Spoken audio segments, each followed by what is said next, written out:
नमस्कार, मैं हूं अंशुमान। क्रिप्टो काउंटर पर आपका स्वागत है। बाजार स्थिर है और नए ट्रिगर का इंतजार कर रहा है। निगाहें फेडरल रिजर्व की बैठक पर हैं, जिसका नतीजा कल आएगा और इसीलिए ज़्यादातर टोकन सीमित दायरे में है, लेकिन रेगुलेटरी जोन में काफ़ी बदलाव हैं। सबसे पहले देखते हैं बाजार का हाल। बिटकॉइन फेड मीटिंग से पहले स्थिर है, अभी 92 से 93 हज़ार के रेंज में ट्रेड कर रहा है। पिछले 24 घंटे में करीब 1.5 से 2% की मजबूती दिखाई दी है। अक्टूबर में जो 1,26,000 की ऊंचाई बनाई थी, उससे भी 25% नीचे है, लेकिन नवंबर के लो से काफ़ी रिकवर करके 90 हज़ार के आसपास खड़ा हुआ है। रेजिस्टेंस 95 हज़ार के आसपास दिखाई दे रहा है। ट्रेडर्स को इस बात का इंतजार है कि अगर फेडरल रिजर्व रेट कट करता है तो क्रिप्टो बाजार में एक नई रैली बनती दिखाई दे सकती है। इथेरियम मजबूत रिकवरी दिखा रहा है, $3300 के आसपास है। पिछले दिन से 6% ऊपर है। स्मार्ट कॉन्ट्रैक्ट प्लेटफॉर्म्स में फिर से इंटरेस्ट बढ़ रहा है। सपोर्ट $3100 पर है और रेजिस्टेंस $3500 के आसपास है, लेकिन अभी ये भी अपने ऑल टाइम हाई से काफ़ी दूर खड़ा हुआ है। सोलाना कंसोलिडेट कर रहा है, करीब $137 के आसपास है। पिछले हफ्ते की गिरावट के बाद अब इसमें स्थिरता है। सपोर्ट 130 पर है, 140 पर रेजिस्टेंस दिख रहा है। हाई स्पीड चेन में चुनिंदा रोटेशन जारी है, लेकिन कोई बड़ी रिकवरी सोलाना में बनती नहीं दिखाई दे रही। इंस्टीट्यूशनल एक्टिविटीज़ की निगाहें सबसे ज़्यादा बाजार पर अब इस वक्त फेडरल रिजर्व को लेकर हैं। ईटीएफ के फ्लोज में मिलाजुला रुख रहा है। हाल के हफ्तों में बिटकॉइन से करीब $5.5 बिलियन की भारी निकासी हुई है। हालांकि कुछ दिन पॉजिटिव फ्लोज के भी थे, निवेश आया भी था, लेकिन बड़े निवेशक अब रिस्क कम कर रहे हैं, बाजार से पूरी तरह बाहर नहीं है। ब्लैक रॉक के आईबीटी ईटीएफ से रिकॉर्ड आउटफ्लो हुए हैं, लेकिन कुल एयूएम अभी भी ऊंचा दिख रहा है। इधर अब दुनिया भर के बैंकों ने क्रिप्टो को लेकर टारगेट्स में भी बदलाव करना शुरू किया है। स्टैंडर्ड चार्टर्ड ने 2025 के अंत तक का, यानी इस साल के कुछ हफ्ते बचे हैं, अंत तक का टारगेट घटाया है। बैंक ने बिटकॉइन का 2025 एंड का टारगेट $2 लाख से घटाकर अब $1 लाख के आसपास कर दिया है। ईटीएफ में इसकी वजह ईटीएफ में इन्फ्लोज घटने के कारण है और कारपोरेट बाइंग में कमी की वजह है। काफ़ी बड़ी कटौती की है इस साल के टारगेट में, जो कि हाल की गिरावट को दिखाती है।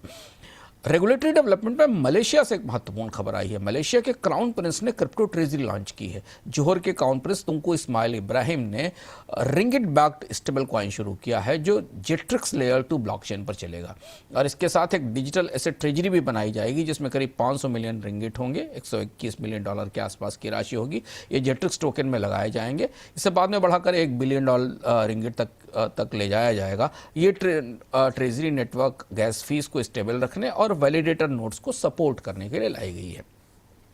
इधर फेडरल रिजर्व की से रेट कट की उम्मीद बढ़ रही है। फेड की मीटिंग में 90% इस बात का चांस है कि 25 बेसिस पॉइंट की कटौती की जाएगी, जो क्रिप्टो के लिए पॉजिटिव होगा। इस पर हम आगे भी बात करेंगे। इधर सिक्योरिटी एक्सचेंज कमीशन, जो कि अमेरिका का सबसे बड़ा इक्विटी रेगुलेटर है, उसकी क्रिप्टो टास्क फोर्स ने सक्रियता बढ़ा दी है। ये टास्क फोर्स रेगुलेटरी क्लैरिटी पर काम कर रहा है, इनोवेशन को सपोर्ट करने की तैयारी चल रही है। अगले कुछ हफ्तों में ये सबसे बड़ा घटनाक्रम होने वाला है। एक्सचेंज के और कॉर्पोरेट डेवलपमेंट के मोर्चे से अगर देखें तो माइक्रो सेलर की कंपनी स्ट्रेटेजी ने फिर से बिटकॉइन खरीदे हैं। कंपनी ने करीब 10,000 से ज़्यादा बिटकॉइन की खरीद की है और अब इसकी होल्डिंग 6,60,000 बिटकॉइन से ऊपर पहुंच गई है। एक्सचेंजेस पर वॉल्यूम काफ़ी स्थिर है, लिक्विडिटी काफ़ी थिन है, काफ़ी कम है, कोई बड़ा क्रैश नहीं है। डिफाई और स्टेबल कॉइन्स पर थोड़ा फोकस बढ़ता दिखाई दे रहा है। नए रेगुलेशन आने के बाद रेगुलेटेड स्टेबल कॉइन्स को नया समर्थन मिल सकता है। डिफाई में एक्टिविटी थोड़ा सीमित है, यील्ड और रीस्टेकिंग पर ध्यान है, लेकिन रिस्क अभी ऊंचा बना हुआ है। कोई बड़ा नया स्कैम नहीं आया है, लेकिन हमेशा की तरह सोशल इंजीनियरिंग और हैक से सावधानी बरतने की ज़रूरत है। रिटेल बाजार में सतर्कता है, उम्मीद बरकरार है। फियर एंड ग्रीड इंडेक्स 25 से 30 के बीच है, यानी एक्सट्रीम फियर सबसे ज़्यादा डर के दायरे से बाहर निकल आया है। फिर भी सावधानी है और फेड के रेट कट पर अब सबकी निगाहें हैं। फोकस इस बात का भी है कि ईटीएफ में रोटेशन और रिकवरी कैसे होती है। रिटेल सर्च में Fed rate cut, ETF flows और साल के अंत की रैली की चर्चाएं सबसे ज़्यादा हैं।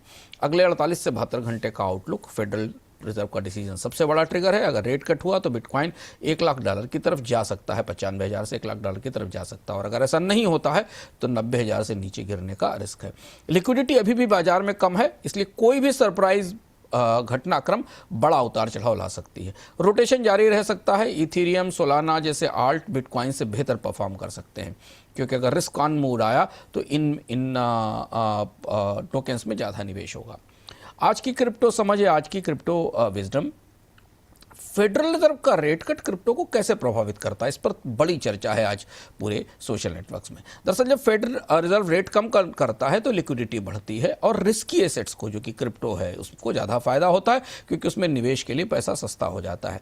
जब भी पिछले कट्स आए थे, जब भी फेडरल रिजर्व ने पिछली बार ब्याज दरों में कमी की थी तो बिटकॉइन में बढ़ोतरी दिखाई दी थी, लेकिन इस बार माहौल थोड़ा उलझा हुआ सा है। इस बार ETF से पैसा बाहर निकल चुका है, मार्केट सेंटीमेंट कमजोर है, इसलिए बाजार ये समझ नहीं पा रहा है कि 25 बेसिस पॉइंट की कटौती के बाद कितना बड़ा असर क्रिप्टो की कीमतों पर दिखाई देगा।